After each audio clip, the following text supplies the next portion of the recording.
Echoes call from hollow halls, a voice that creeps and softly crawls. Time stands still, the air is. It started as just another day in America. Kids scrolling through group chats, drivers recording their commutes, families going about their routines. But hidden inside those ordinary moments were cameras capturing the unthinkable. Videos so disturbing, the FBI had to step in. Each clip reveals something deeper about the world we live in, and the danger hiding behind everyday life. From a 12-year-old's online threat that spiraled into a felony arrest, to moments of horror caught by police body cams and dash cams. These are 6 most disturbing videos that terrified the FBI. On September 25, 2025, a quiet suburban neighborhood was rattled by an unexpected police visit. Earlier that day, a 12-year-old boy had been reported by one of his classmates after sending alarming messages in a group chat. The messages included photos of his knife collection, along with words that made it seem like he might be planning to hurt someone. What started as what the child may have seen as a joke or a heated exchange quickly turned into a serious matter when the sheriff's office got involved. When the deputies arrived at the family's home, the boy's father greeted them at the door, clearly unaware of the gravity of the situation. The officers calmly explained that they were there because of threatening messages sent from his son's phone. At first, the father brushed it off, saying his son was just collecting knives as a hobby and had never done anything truly bad before. But as the deputies detailed the nature of the threats and showed him the screenshots, the father's tone changed. What seemed like childish behavior now looked like something that could have lasting consequences. The deputies made it clear that the situation wasn't one they could ignore. They explained that any written or verbal threat to harm someone, even from a child, was treated as a felony. "We may need to take the knives as evidence," one deputy said, emphasizing that every detail would be reviewed. The father looked uneasy, realizing his son's fascination with weapons had now drawn the attention of law enforcement. The officers asked to speak with the boy, who appeared nervous but cooperative. Before questioning him, they read him his rights and asked if he was willing to talk. The boy nodded, his small voice barely audible. When asked why he had sent those messages, he admitted it wasn't out of anger or a real plan. It was more out of frustration, trying to act tough in front of his classmates.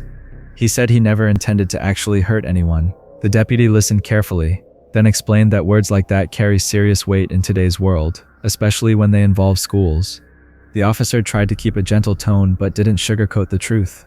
"You can be upset, and even say mean things online, but the moment you threaten to hurt someone, it becomes a crime," he said.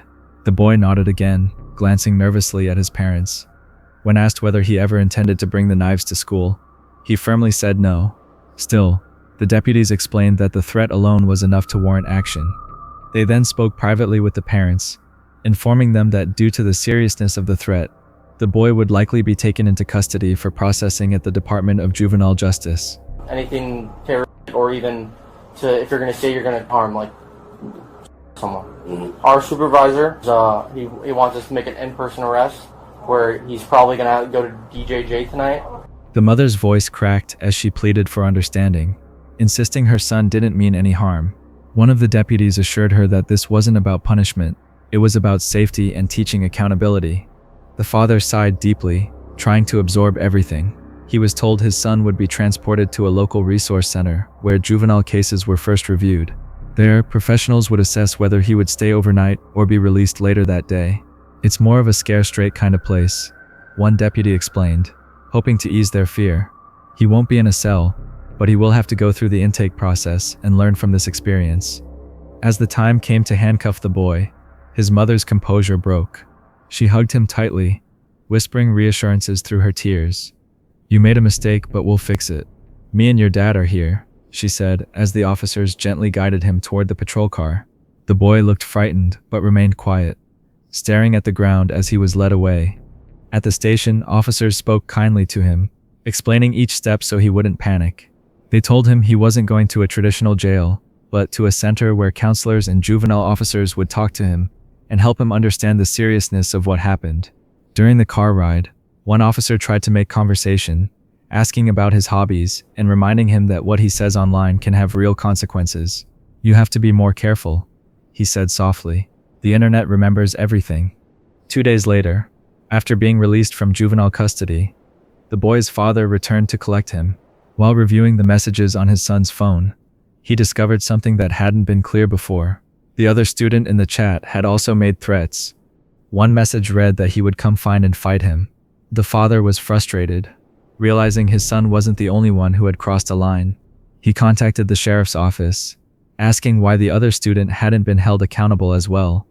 Okay. But in the conversation, another kid also threatened to beat his ass. This other kid threatened to touch him. You know, meaning I'm going to come beat your ass. No, it happened on Thursday. That's a chargeable offense because I don't understand why the other kid wasn't arrested. When he spoke to a deputy, he calmly explained what he found and asked whether that could also be considered a written threat. The officer replied that if the message implied physical harm, it could indeed qualify. The deputy promised to follow up with the investigator handling the original case to make sure all sides were reviewed fairly. Still, despite this new information, the father understood his son's situation wouldn't change overnight. The boy still faced felony charges for making written threats, even though no one was physically harmed. It served as a sobering reminder to both him and his family that what's said online carries serious weight in the real world. The experience left the family shaken but wiser. The father later said he hoped other parents would pay closer attention to their children's online behavior because one careless message can change everything.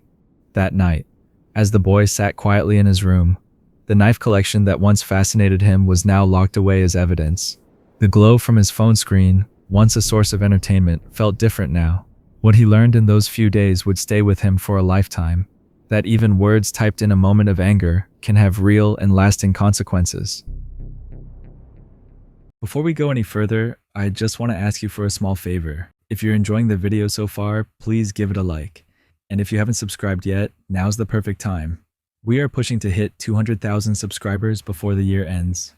It feels impossible, but I know we can achieve it together because your support has been unreal. I know you'll subscribe, so without wasting more time, let's get back to the video. On an ordinary afternoon in 2020, a routine traffic stop turned into a moment none of the people involved would ever forget. What begins as polite, sometimes awkward small talk soon spirals into sheer panic. The video opens with a calm, observational tone. The driver shifts from one side of the car to the other. Voices are low, casual. Someone says hello, asks how things are going. A window rolls down. There is laughter about a little one in the back seat. He is 6 years old, someone proudly says. And the adults trade family lines. Nephew this, cousin that. They are checking seats, trying to make sense of whose car is whose, where the registration is, and whether the tint on the windows is legal. At first it sounds like the ordinary back and forth officers have on the street. Questions about address, license, registration. A young voice jokes about being pulled over all the time. There is a warm family exchange about birthdays and cousins and kids too small to ride in the front. The officer reminds them to buckle the child and offers to help put him in a car seat. Yeah, man, you should make sure he's buckled. He wasn't buckled when we came up here. That's because he's too small to be in the front, man. You want me to put him in his car seat? No, I didn't want to. The tension is mild at that point, the kind of concern that comes from people who have seen too many close calls on the road. It is all procedural. It is all supposed to be safe. Then, without warning, the atmosphere shatters. The comforting chatter is replaced by shouted commands.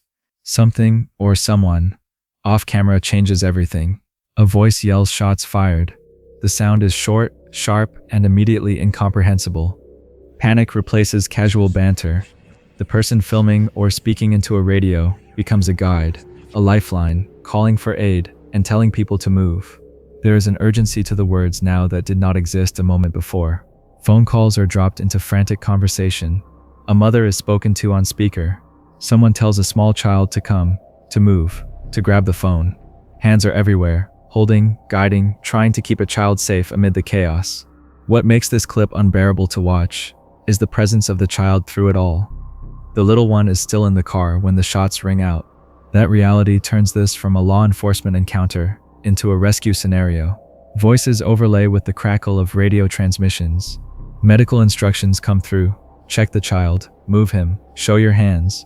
Neighbors and bystanders become first responders, grabbing phones and blankets, trying to stop bleeding with the only materials they have in the immediate moment. There is no villain monologue, no slow reveal. The camera records the real-time confusion of people attempting to do the right thing. Someone calls for an emergency medical responder. Another voice asks where the shooter is. People ask whether anyone else has been hit, whether the person in the car has a weapon. Those yes and no fragments are heartbreaking. The video captures the human instinct to protect. Gloves are sought, hands are raised.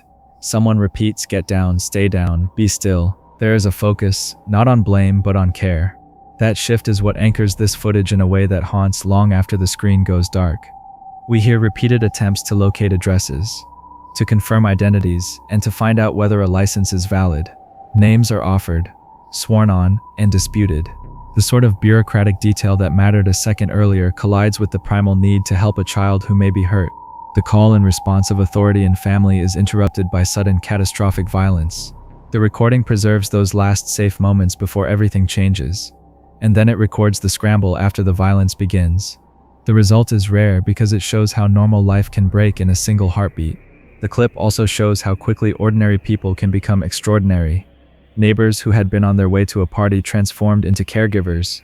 Passers-by use what they have to stabilize an injured person.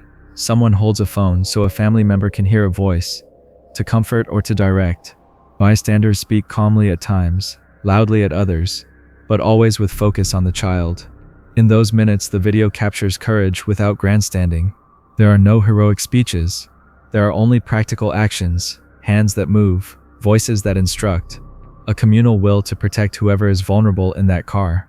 Because this is video evidence, it offers more than memory. It gives investigators a timeline, and it gives viewers a raw window into how quickly a safe moment on a neighborhood corner can turn violent.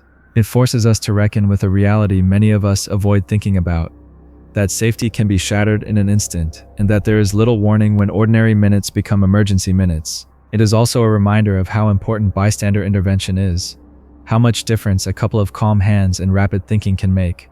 By the end of the clip, the crisis responders are taking over. The amateur footage hands off to the trained professionals who will follow up with medical care and investigation. The camera stops on faces, on fingers that shake, on the little child being moved by adults whose only thought is keeping him safe. There is no grand closure, no tidy ending, because real life rarely wraps itself up that way. What remains is the echo of voices, and the image of people who, in a terrifying instant, decided to do what they could. This video is disturbing because it lays bare two uncomfortable truths. The first is that violence can erupt into the most mundane settings. The second is that ordinary people can be the most important responders when the unthinkable occurs. Watching it, you are left with a complex mix of sorrow and admiration. Sorrow for what happened, admiration for how quickly compassion replaced conversation, and the memory of those sharp, sudden sounds, and the scramble that followed stays with you long after the screen goes dark. It was around noon on July 2nd, 2023, when emergency dispatchers received a frantic call that would soon turn into a heartbreaking scene. The voice on the line was trembling, confused, and deeply shaken. A young mother had just crashed her car into a concrete bridge barrier. The caller's words were haunting. She seemed disoriented, whispering something about her baby. When officers arrived at the scene, the vehicle was wrecked, smoke still faintly rising from the hood. Inside, a woman lay motionless in the driver's seat, and nearby, a small child was found unresponsive on the ground. The responding officers rushed into action. They carefully pulled the toddler from the wreckage, performing life-saving measures as medics raced to the scene. The mother, later identified as Kylie, was barely conscious. Neighbors who witnessed the crash described how the car had suddenly veered off the road without any apparent reason. There were no signs of another vehicle, no swerving to avoid an obstacle. It was as if the car had simply drifted straight into the barrier. As officers secured the scene, they tried to piece together what had just happened. One bystander, who had been walking their dog, recalled seeing the vehicle moving normally just seconds before it crashed. Another witness, standing on the opposite side of the intersection, said it looked as though the driver might have lost consciousness. Officers found the child's car seat inside the vehicle, still buckled in but tilted forward. The straps showed signs that the toddler had been improperly secured, raising concerns about whether the seat had been correctly installed. When paramedics finally transported both mother and daughter to the hospital, the news everyone feared was confirmed. The 2-year-old girl had not survived. The weight of that realization settled heavily over everyone present. For officers and medics who witnessed tragedy regularly, this moment was still devastating. At the hospital, investigators began speaking with Kylie, who appeared confused and emotional. Her voice trembled as she tried to recall what happened. Officers asked if they could search her vehicle to collect evidence. She hesitated, explaining that she wanted to wait for her mother before agreeing to anything. But I feel like I need to ask for an attorney to be here. I'm only saying that because I watch like Criminal Minds and stuff like that. It's a yes or no question. Can I wait until my mom is here? I'm literally not trying to hide anything. She repeatedly mentioned she had seen enough crime shows to know her rights and wanted to be cautious. The officers remained patient, explaining that they needed her consent to retrieve her phone from the car and document the scene properly. As the conversation continued, it became clear that Kylie was under the influence. When officers read her a citation for driving under the influence of alcohol, her demeanor shifted from nervous to deeply regretful. She asked again about her daughter, desperate for updates. The officers, following protocol, gently told her that medical staff would provide that information as soon as possible. She didn't yet know the full extent of what had happened. When asked to consent to a blood and urine test, she hesitated again. She wanted to wait for her mother, but was reminded that, as an adult, this decision was hers alone.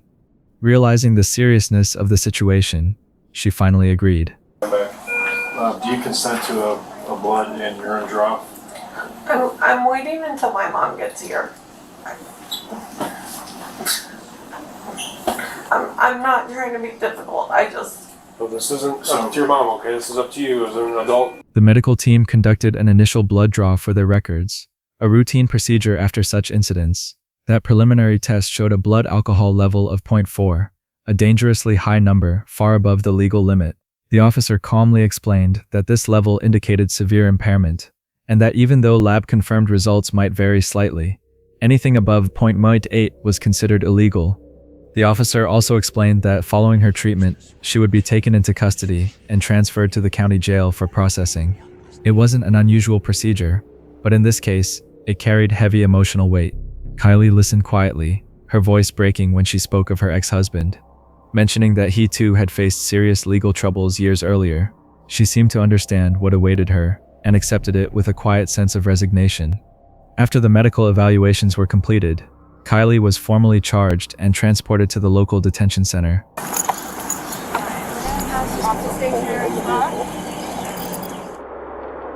She faced multiple charges, including aggravated driving under the influence and causing a fatal accident resulting in bodily harm. Before she was escorted out, she softly asked again about her daughter. The silence that followed was answer enough. For the officers and medics who had responded that day, it was one of those calls that would stay with them long after their shift ended. A moment that began like any other summer afternoon had turned into a scene of unimaginable sorrow. The cracked concrete, the quiet hum of emergency lights, and the soft cries of bystanders painted a picture no one would forget. In the days that followed, investigators reviewed the footage from the officers' body cameras and nearby surveillance to reconstruct the events. Everything pointed to one conclusion: impaired driving had led to the loss of an innocent life. The case served as a grim reminder of how one decision, one moment of recklessness, could alter lives forever. Behind the legal process, beyond the headlines and reports, there was still a grieving family, a mother who would live with the memory of that day for the rest of her life, and a community that would never forget the tragedy that unfolded that warm July afternoon. By the time the paperwork was completed and the scene cleared, the sun had already begun to set. The quiet stretch of road looked ordinary again, but for those who had been there, it would always be a place marked by loss. The story of that crash became a cautionary tale, one that reminded everyone that in a single moment of impaired judgment, lives could be changed forever. It was the morning of April 8th, 2023, when a quiet intersection in Cameron, Wisconsin, became the scene of an unimaginable tragedy.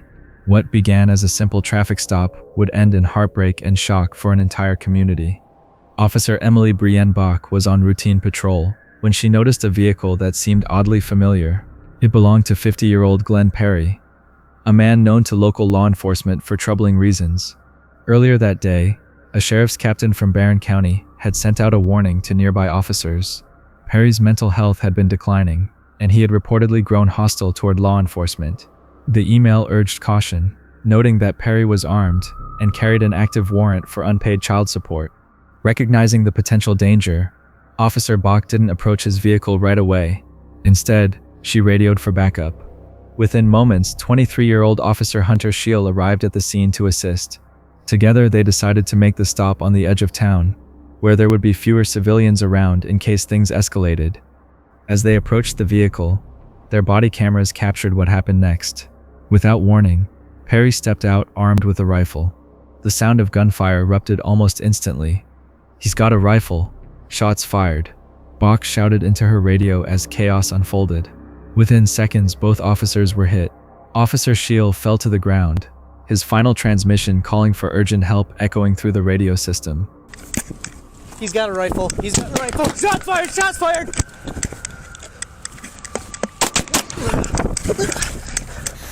Officer down! Officer down! Officer down! Nearby drivers heard the shots and quickly pulled over, unsure of what was happening. One witness, who had stopped after seeing a dog on the road, dialed 911. Her trembling voice relayed what she saw: an officer on the ground, another person bleeding, and a rifle lying nearby. Dispatchers scrambled to send every available unit to the scene. The situation was unfolding faster than anyone could process. When the first wave of responding officers arrived, they moved cautiously. The air was thick with tension as they approached the vehicles. One officer could be heard saying, "I've got lethal cover," as another retrieved the rifle from the ground. The grim scene that followed revealed the full extent of what had happened. Glenn Perry was lying on the pavement with a gunshot wound to his leg, his weapon beside him. Despite efforts to render aid, Perry succumbed to his injuries shortly after. A search of his home later painted an even darker picture. Investigators found 8 additional firearms, large amounts of ammunition, and pages of disturbing writings. His notes described tactical-style missions targeting specific individuals, including officers. Authorities later confirmed that Perry's plans could have led to further violence had he not been stopped that day. Officer Bach and Officer Schill's bravery likely prevented a much larger tragedy. Even as the situation deteriorated, they followed procedure and put themselves in harm's way to keep others safe. District Attorney Brian Wright described Perry as the epitome of evil, explaining that his actions were deliberate and premeditated. Surveillance footage from a nearby business later confirmed that Perry began firing almost immediately after being pulled over, leaving no opportunity for peaceful resolution. Further investigation revealed that Perry had a long history of instability.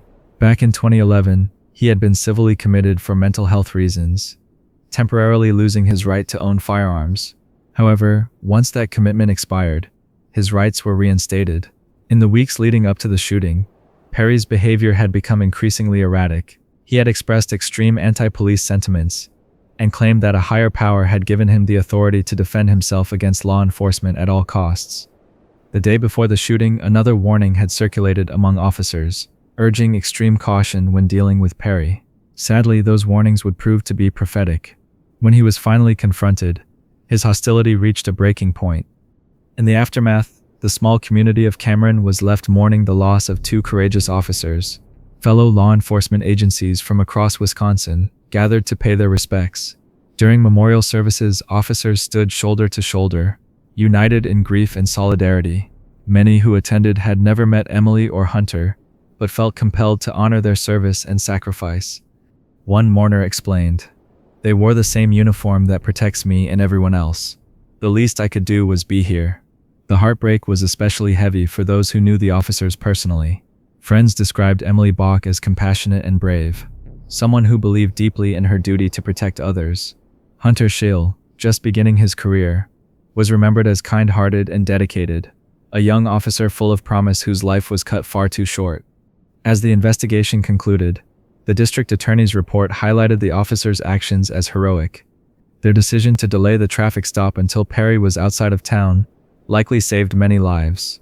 Their sacrifice prevented what could have been an even greater tragedy involving innocent drivers and responding officers. In the weeks that followed, the town of Cameron came together to honor their fallen heroes. Vigils were held, flowers lined the steps of the police department, and messages of love and gratitude poured in from across the nation.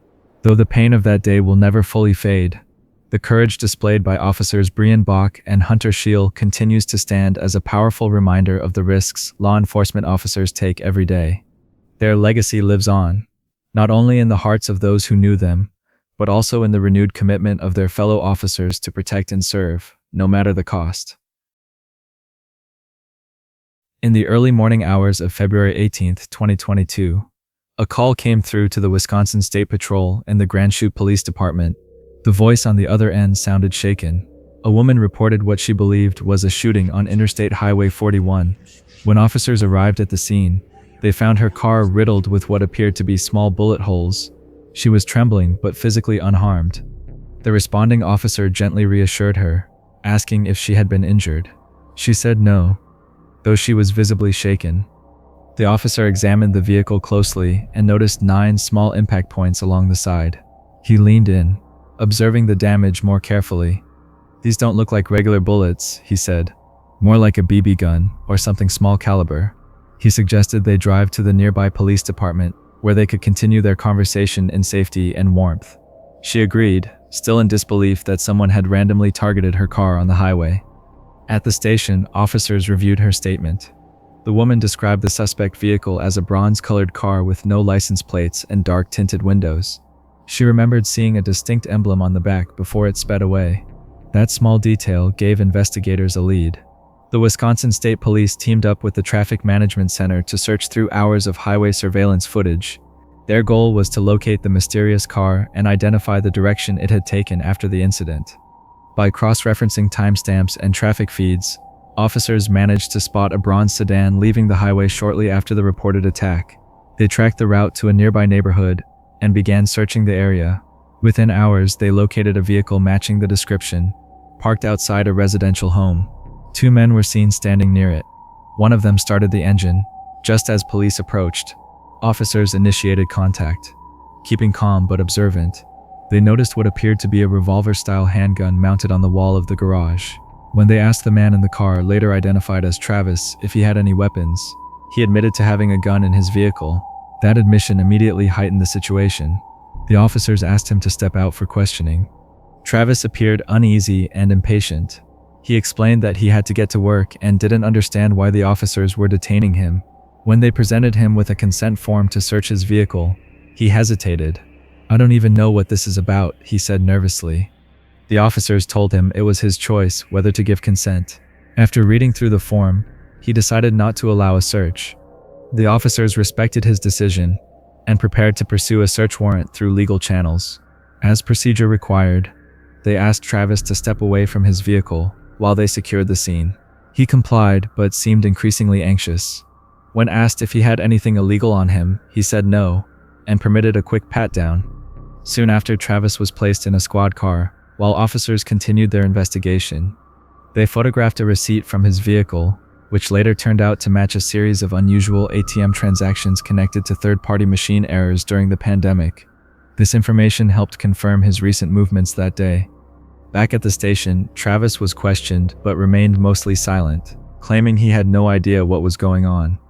Officers obtained the search warrant and reviewed footage from earlier that morning. It showed Travis pulling into the same driveway at about 7:32, aligning perfectly with the time of the highway incident. While in custody, Travis spoke quietly, telling officers he was exhausted from working long hours and caring for his young daughter. He insisted he was not a violent person, and that whatever happened on the highway had nothing to do with him. When brought into the interrogation room, officers searched him again before removing his handcuffs. They offered him water and told him they would explain everything soon. During the subsequent vehicle search, investigators discovered a large black BB rifle on the backseat floor. It was identified as a Crosman AK-1 full-auto air rifle capable of firing roughly 1,400 rounds per minute. Though not a traditional firearm, its power was enough to damage vehicles and frighten drivers, especially when used recklessly on a public highway. Travis's background revealed a lengthy criminal history dating back to 2006, including prior offenses for drug possession, bail jumping, and driving with a suspended license. Given his record and the nature of the event, the court set his bond at $75,000 in cash. His defense later attempted twice to have the bond reduced, but both requests were denied. While awaiting trial, Travis also faced an additional charge for disorderly conduct in jail. Eventually, prosecutors charged him with first-degree reckless endangerment with a weapon modifier, possession of a controlled substance, and criminal damage to property. 6 months after his arrest, Travis accepted a plea deal, agreeing to a no-contest plea on one count of reckless endangerment. The judge sentenced him to 1 year and 10 months in state prison, followed by 5 years of probation. His conditions included anger management counseling, substance testing, and a complete ban on owning or possessing any firearms, including BB guns. The victim, still traumatized, requested nearly $20,000 in restitution for the damage to her car, her lost income, and her therapy costs. She told the court she developed intense fear about driving on highways, and even the sound of traffic made her anxious. After discussions, the court approved just over $4,400 in restitution. On August 2022, Travis began serving his sentence. By now, he has likely completed his prison term and is on probation. Yet, court records show he continues to appeal his case, seeking to overturn his conviction and reduce the financial penalties. For investigators, the incident stood as a sobering reminder of how easily a reckless act, using even a non-lethal weapon, can endanger lives and cause lasting trauma. What began as a frightened woman's desperate call for help turned into a detailed, months-long investigation that once again proved how critical traffic cameras and calm police work can be in piecing together the truth. It was 11:47 in the night when a phone call came through that would change everything. On September 28, 2024, Jennifer Gladhill dialed the police to report her husband, Matthew Johnson, missing. At first, it sounded like the call of a worried wife. But what Jennifer said next would ultimately reveal a truth far darker than anyone could have imagined. Jennifer and Matthew seemed to have it all. They lived in a beautiful home in Cottonwood Heights, Utah, with their 3 young children, aged 11, 7, and 5. To friends and neighbors, they were the picture of a perfect family. A successful husband, a devoted wife, and a comfortable life. Matthew, 51, was a respected member of the Utah National Guard's Special Forces Group. Those who knew him described him as dependable, intelligent, and deeply loyal to both his country and his family. Jennifer, 42, appeared to be a loving mother and supportive wife, someone who always seemed calm and kind. But behind the elegant walls of their $1 million home, the marriage had been crumbling for months. By July of that year, divorce had already been on the table. Documents later revealed that their relationship had grown bitter and volatile. In August, Jennifer even filed for a protective order against Matthew, claiming she feared him. But when the case reached court, the judge reviewed their messages and videos and came to a different conclusion. He noted that Jennifer's own behavior showed no signs of fear. In fact, her messages were filled with anger, sarcasm, and provocation. It was clear the marriage had become toxic. But the judge's decision to dismiss the protective order would have devastating consequences. On September 16th, the judge wrote words that would later feel chillingly prophetic. He described their relationship as deeply dysfunctional and suggested that divorce should have happened long before things got so bad. What he didn't know was that Jennifer had already decided there would never be a divorce. In the weeks leading up to the tragedy, friends began to notice changes in Matthew's behavior. He seemed on edge and tired. He told people close to him that Jennifer's actions had become unpredictable, and that he was sleeping at a National Guard facility because he didn't feel safe at home. One of his close friends, Kevin Thompson, recalled Matthew saying he was ready to move on and start over. But Matthew never got that chance. What Matthew didn't know was that Jennifer had been seeing another man. It wasn't just an affair, it was an obsession. 2 days before the tragedy, she showed her lover a firearm she kept at home. It might have seemed harmless at the time, but later it became clear that it was part of her plan. That same week, Jennifer arranged for her children to stay with her parents. Then, on the night of September 20th, after an argument with Matthew about the affair, everything came to a breaking point. In the early hours of September 21st, while Matthew was asleep in their bedroom, Jennifer carried out a plan that would destroy her entire family. According to her later confession, she used his own firearm to end his life. Afterwards, she calmly moved his body into a storage container and dragged it down the stairs. She loaded it into their minivan, drove away, and disposed of it in an unknown location. When she returned, she cleaned the house, ordered a new mattress, and tried to erase every trace of what she had done. But the most chilling part was still to come. Just a day later, Jennifer went to see her lover and confessed everything. She described what she had done in unnervingly calm detail, even explaining how she injured herself while cleaning up. The man was horrified, realizing the person he thought he knew was capable of something so unthinkable. He later recorded a phone call with her, hoping to gather evidence. During that call, Jennifer spoke with a disturbing lack of remorse, saying, "He wasn't a person anymore. He wasn't Matt." Her words sent chills down the spine of everyone who later heard the recording. Days passed before Jennifer finally reported Matthew missing. She told police that he had said he needed time away, but her story began to fall apart quickly. Investigators soon learned from her lover that he had recordings and messages that contradicted everything she told police. When they searched the family home, they found signs of a violent struggle, bloodstains hidden beneath the carpet, a strong smell of bleach, and a brand new mattress ordered just days after the incident. GPS records from Jennifer's phone also showed that she had driven to a remote area north of the city, matching the path she described when confessing to her lover. On October 2, 2024, Jennifer Gladhill was arrested and charged with first-degree murder, but the case didn't end there. Weeks later, her parents, Thomas and Rosalie, were also arrested for allegedly helping her clean up the scene and dispose of evidence. Investigators discovered they had spent hours in Jennifer's house right after the crime, and had even replaced furniture and electronics. Despite countless searches involving law enforcement volunteers and fellow soldiers, Matthew's body has never been found. The search now stretches across multiple Utah counties, with friends and family refusing to give up.